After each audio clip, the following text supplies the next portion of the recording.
Here we go.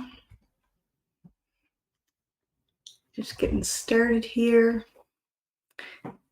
Waiting for others to log on. I'm just going to wait another couple minutes and we'll get going here. So in the meantime, welcome to my seller series here, home seller series, part 1 of 4, and all about how to sell your home here in beautiful Nova Scotia. So yeah, I'm just going to keep waiting. So discuss.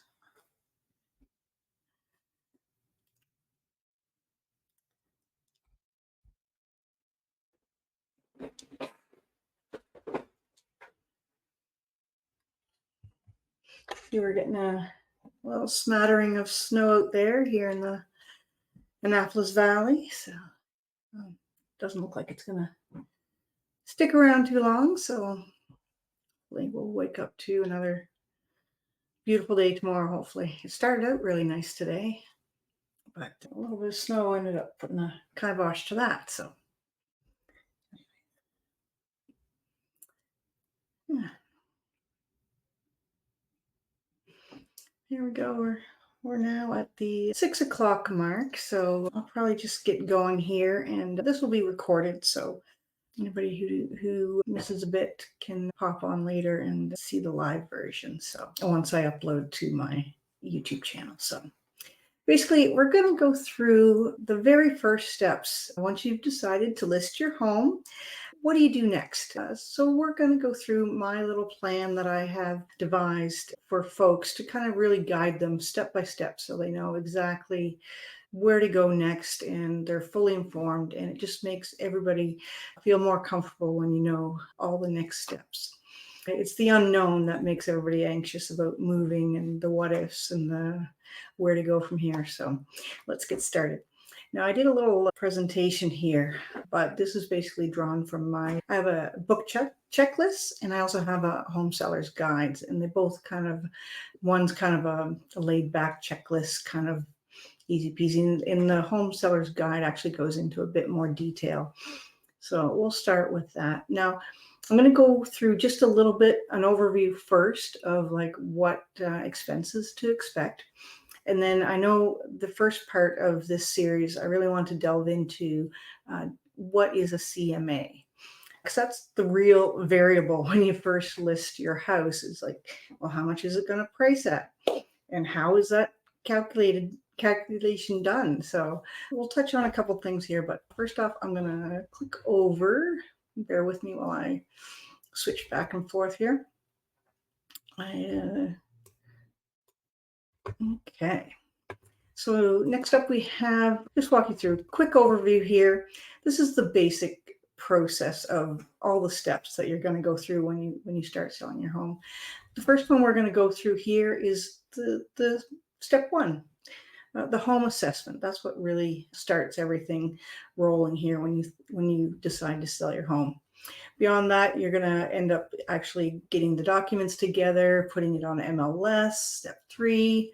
Then the showings are going to start, and then you get an offer and then work through the conditions, and then you close the deal. So we're basically right up here at the beginning, step 1, the home assessment. So next, I'm going to go into just a little overview of what it's going to cost you to sell your home. So you want to know that because you want to know what your net proceeds are going to be, and is that going to be enough to do what you want to do? Whether it's a lateral move, whether it's a downsize, whether it's an upsize, whether it's moving provinces. You want to know what your expenses are going to be so that you can make the right decisions for you and your family. So a few things you want to keep in mind is capital gains tax. Is this a property that's a second property? And is the government going to ding you for capital gains? And what they do is they take the profit that you made off the property, and they'll charge you tax on that amount. So if you've had a lot of renovations, if it is a second property, they'll calculate that against the purchase price. They'll deduct the renovation costs and that sort of thing, and then just tax you on the difference, the profit. So that's always good good to know if it is a second property, like a income property or a cottage or something like that. If it's not your primary residence, you could be looking at some capital gains. Another cost you want to consider is staging. Staging really does help sell a home. And you can have a consult, which is about $250, $300, just to have a consultation. And then if you want to get into like renting furniture, that sort of thing, putting some stuff in storage, those are some other costs you have to consider. You want to think about whether or not you need the home surveyed, the lot surveyed. If you know you've had a boundary dispute with a neighbor, or you can't find a certain pin on a property, it might be good to address those concerns before you actually list, just to make sure it's not going to be an issue when you do have an offer or buyer interested in the property. Another one is a good thing to do is talk to your bank, see what sort of penalties or what you're going to need to pay out your mortgage so that you can move on to your next property. Some mortgages will port your mortgage and basically transfer the mortgage onto your new property, but it's always good to talk to your mortgage person to see about that process and what sort of costs or penalties you may get for paying out your mortgage early. So keep that in mind. Next, you want to consider inspection.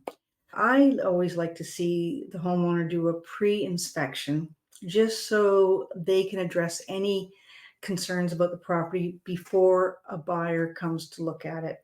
You can either, if something is discovered with a pre-home inspection, then you can address it yourself, or you can declare it to the buyer right off the top and adjust your list price accordingly. So it's always good. The more prepared you are, the more secure you can be in your negotiations. It really depends on the area. I mean, in around Halifax, they tend to do this more so. Same with open houses. They're a lot more popular in around the more populated areas. Open houses and pre-inspections are gaining in popularity as the market gets busier and spreads out to the more rural areas. It's a good thing to do anyways, but for the most part, we are seeing it become more a popular thought process to get those done prior to listing. So, and then with that inspection, you want to account for any sort of have a budget for doing those projects and getting it ready to sell. The best way you can present your property, it just makes the buyer feel that the home has been well looked after, well cared for, and they are more apt to give you a higher price because they're not as hesitant about maybe some underlying conditions that they may not be aware of. So if you can have everything all well maintained and tickety-boo, then it will definitely mean a higher price for you in the end. Also, what I've found in the past few years is buyers coming from away. They expect a property to be top notch. They expect, a septic to be updated or the roof to be done if it needs to be done, updates to be made. Buyers from away, they expect this level of having a property ready to go to market, includes having it staged, includes having a pre-inspection, includes having all these repairs done. So I remember some buyers coming and they're just kind of shocked. It's like, well, why wouldn't they do that before they listed? So I've seen that a lot over the last couple of years. So that's kind of the standard nowadays when you go to list your property here, is that's the expectation from buyers from away. Also, you want to budget for attorney fees. They're going to be anywhere between $1,200 to $2,000, depending if you've had it migrated or not. Migration is where the lawyer does an extensive title search, and they take the paper-based deed and they put it onto the computer database. This was started in the year 2000. Is when all properties either sold or remortgaged had to go through this extensive title search before it was allowed onto the computer-based land registry system. So there's a few odd properties that maybe not have had that done yet. So if you haven't, that can cost an extra possibly $1,500 per parcel. So keep that in mind on top of the regular lawyer's fees. Then, of course, there are the real estate fees, the remuneration or the commission, as it can be called. Now, there's been a lot of talk in the news this past week about our American counterparts, the National Association of Realtors, settling with a class action lawsuit regarding home sellers objecting to having to pay agents commission. So we've kind of done things a little bit differently here in Canada. So whether or not that will have an effect, but it's essentially right now, the real estate fees come out of the proceeds of the seller's funds. So the buyer forwards the mortgage fees onto the seller, and then the lawyer deducts the remuneration or commission from those proceeds and then passes it on to the brokerages. So whether you consider it, is the buyer paying for it out of his mortgage funds? Could be, or is the lawyer actually, or so is the seller actually taking it out of his proceeds that he's receiving? So in the end, I think both parties are basically paying it, but technically it's coming from the funds of the buyer's mortgage. So anyways, it's up for debate, which came chicken or the egg sort of thing. So, but in the end, there will probably be a more clear division as to, it's going to become a negotiating item probably in the future as to what the seller pays for as far as the buyer's agent's commission. So just a heads up there. Now, I'm not allowed to speak of any actual set amount that a commission may be, but there's either a percentage of the purchase price or it can be a flat fee. So, and again, that's always negotiable between you and your agent. So depending on what your agent's doing for you for that percentage, it's negotiable. Some agents will incorporate a lot of services for you, such as taking care of the pre-inspection, the staging, that sort of thing. So they may require a higher percentage. Don't know, everything's up for discussion. So keep that in mind, but it's always good to kind of have that amount deducted from the amount that you want to walk away with when you're figuring out your list price. So, okay, so that basically some thoughts on fees and costs that you should keep in mind when selling your house. Next up, we are going to go over to getting ready to list. So we're going to do a deeper dive in the CMA part, but I just wanted to kind of review a couple of these before we get right down to the CMA. So of course, if you're considering selling, start out by just starting to get rid of stuff. We usually have fall cleanup and spring cleanup, and the garbage, the waste station we've got a few of them here in the valley, so it's always good to kind of take a load here and there, just kind of start purging. That's the best thing to start on your way to selling your houses. Start getting rid of things, especially this time of year in the spring. It's always good to get in those gardens and start sprucing them up as soon as possible, because that's your curbside and you want to have a go at that and get that looking green as soon as possible if you're considering listing in the spring. But that's it. Start right off, and even a year before, start purging if you have that selling thought in mind. Just purge as you go throughout the year. Packing away your Christmas stuff, maybe you don't pack away all of it. Send some of it to the curb, that sort of thing. So first thing when you start considering selling is start purging. And then you get into calling a realtor and asking them to come give you a price on your home. And that's where the CMA comes in. Number 3 and 4 basically is the pre-inspection and make repairs. We kind of went over that before, and it's all pretty logical. But I'm going to get into the CMA. So CMA stands for Comparative Market Analysis. And basically what an agent will do is they'll come into your house and they'll take a walk around with you. They'll ask you questions of your property as far as how old is the roof? Have you had any flooding? What's the insulation? They'll have a look at your mechanical system, like if you have any water treatments or your plumbing, your electrical. They're more so interested in a lot of this stuff because those can be big ticket items when it comes to setting your price. And also they will have a look at the layout and the curbside. So the first impression when they walk up to your home, like, does it look well cared for? Can you see any sort of noticeable repairs when you walk up to the property? And then they're going to come in and have a look at the layout. Would it be appealing to today's buyer? And then from there, they would look at the electrical panel, the basement. They won't maybe not necessarily go up into the attic, but they'll ask you about all the mechanical things. So from there, I will take you here. I'm going to show you, actually, I'll go over right here where I want to go over to, oh, did it go there? Okay, sorry. I am just trying to, oh, it may not let me go there. I'm just trying to show you, oh, there it is right there.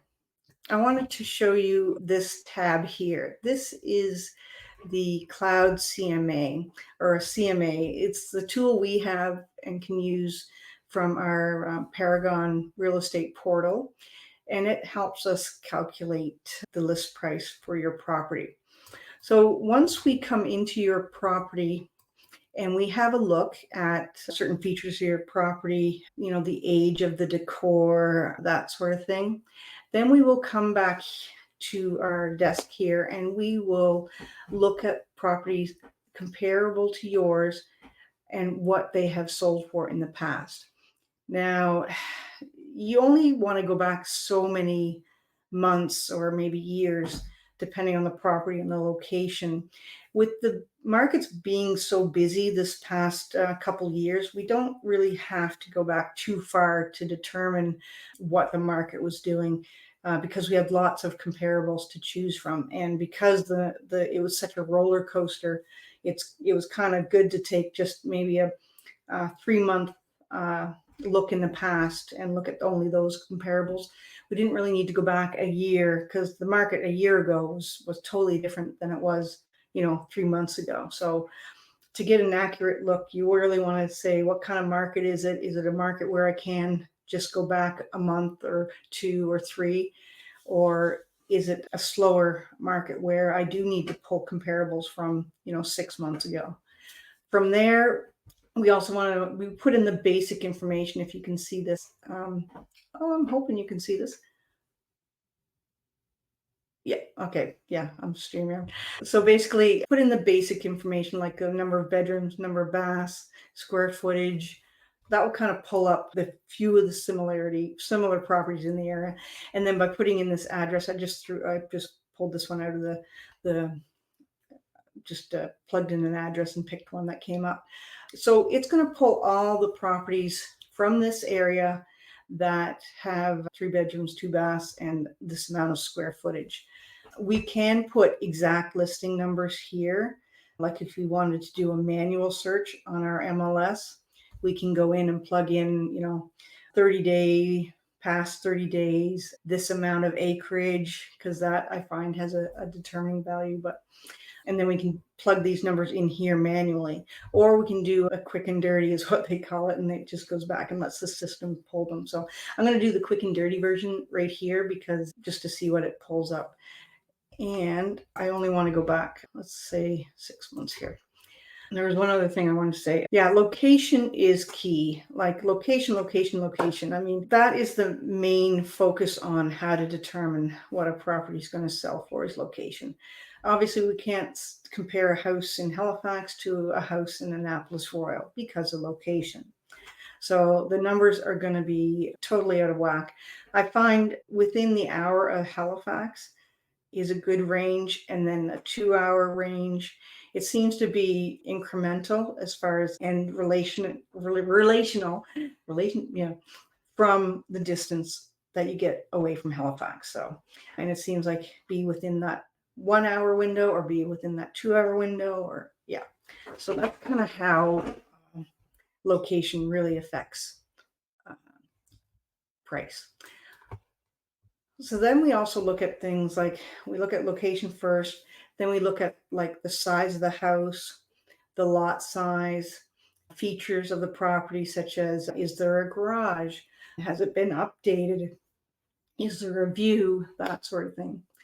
And then it kind of throws this up here. So this is a property close to in Cape Breton. So it shows us that currently we don't really want to look at the active. We only really want to look at the closed properties, because sold properties are the only real determining factor as to what a buyer's willing to pay for a property, because it's a closed property. We know from that fact of what the home sold for, that tells us what buyers are willing to pay at this particular time.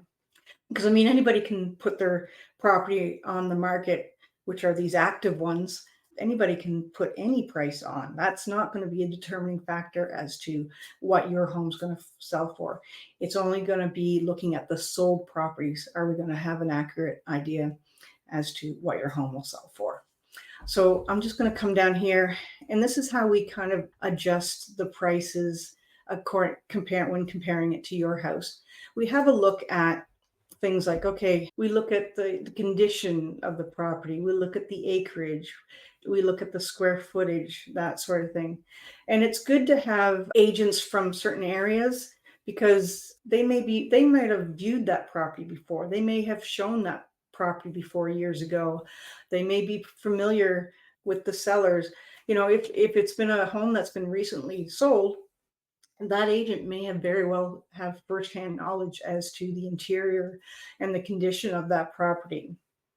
So what they'll do is they'll have a look at the comparable property, the sold property, and compare it to the condition of yours. So does the comparable property have a garage, whereas yours may not? So that's where we would do an adjustment, because obviously having a garage makes this comparable property more valuable than yours. So we give an actual value to that garage, and we make it as an adjustment. So just pulling, depending on the garage, type of garage. Actually, I would put it right here and say garage, double garage, that sort of thing. So this is the sold price. This is the price that this comparable property has sold for. And say it was a luxury garage. So it was a decked out 2-story garage. So when I hit save, oh, sorry, that should look at that should be negative. So that means no longer, by taking the value of the garage that this comparable property has over yours, that would give your property a comparable sold price of $330, because yours doesn't have a garage. Do you see how that works? So if I took that out, see, this was the original sale price. And then if I put in garage with a value of $65,000, because this is the value of the garage of the property that has sold, and I save that, that would give a comparable sold price of your property of $330,000, because your property doesn't have a garage. So we basically go through all these properties, and we have a look whether it might have been firsthand knowledge. We look at basically the finishes, the lot size, and then we make any sort of adjustments when comparing it to yours, and that will adjust that number. And we do it for 3 or 4 of them, and that will eventually give a number here as to a median or a average price. Median, of course, is the number in the middle of the pack. So you have 5 that sold above and 5 that sold below. It's that median number, whereas the average is the calculation of all the numbers divided by the total number of actual comparable property. So we kind of look at this figure with the adjustments once everything's adjusted, and that's how we basically set the price. So again, it's very subjective. One agent may give a higher value to a garage, or the numbers aren't going to be exact. Something else I also do is I look at the competition. So I have a look at what's currently on the market. That's going to be your competition when you list. And there may be a bunch of active listings that are overpriced, or maybe your comparable price is here, but if you price it just a little bit below, you'll be in better competition with some other listings that are on the market. So I put your property as a bit more competitive if you just underprice it a little bit. So yeah, so then we go over and we customize it. We add in a few things here. Oh, I guess I hit there. I'm hoping you can still see this. Yeah, so we have a spot here where we can have a look at I double check here, like, and see, okay, do these numbers look right? Does this look accurate? Like, are these, I look at the square cost per square foot and I'm like, okay, does that, because obviously there's going to be different variations, values to cost per square foot. Like, I mean, if it's a brand new build, obviously the cost per square foot is going to be more than a renovated cost per square foot. So I just kind of double check these numbers here, have a look at that. I also look at the average list to sale ratio and the number of days on market to see, like, okay, yes, this is the length of time that this group of comparables took to sell. So, 148 days is a lot longer than the provincial average. So, you know, should I adjust the list price due to that? Because I know we're going to price it competitively. So again, like, as you can see, it's fairly subjective to the agent as far as what list price you're going to get. The key thing is you want to have faith in the agent's calculations. Like, how did they get to that price? Do their calculations make sense? Or are they just pulling a number out of their hat so that they can get the listing in the end? There's a saying, so in an agent's world, the more listings you have, the longer career you're going to have, because once you have a listing, not only does that listing generate leads for that agent, but once you have it listed, it's basically the other buyers come, the buyer's agents come and sell it. So once you get the listings, you're pretty much set, because it's going to sell eventually. Whereas buyers agents, they tend to have to go and get leads from basically thin air and marketing and that sort of thing. But having a listing will generate leads for you, and it will also pretty much guarantee that you're going to get a sale. Sorry. I love this little chart right here. I think so. Yeah, as a previews. Oh, no, that's not it. Sorry. But yeah, where it is, marketing, intelligent pricing and timing. I think this is a great visual to show exactly. It's all basically a numbers game. When you determine the market value, if you price it above that by just 10%, it's all relative to how fast your home is going to sell. So if you have like a 6-month timeline and you want to overprice it, then it's all relative. Going over by 10% will take you this amount of time, like 6 weeks longer to sell. If you underprice it, then it's the same relativity. It's all basically, 10% over is going to take you that much longer. 20% over is going to take you that much longer. It's all a numbers game. So the thing is to pay attention to or have your agent pay attention to the stats and data that our MLS system puts out, when all these agents are throwing out, market reports, stats. Well, there's a reason, because if you know that it's taking 13 days for a property to get an offer, and your home is sitting on the market for 45, then chances are you're overpriced.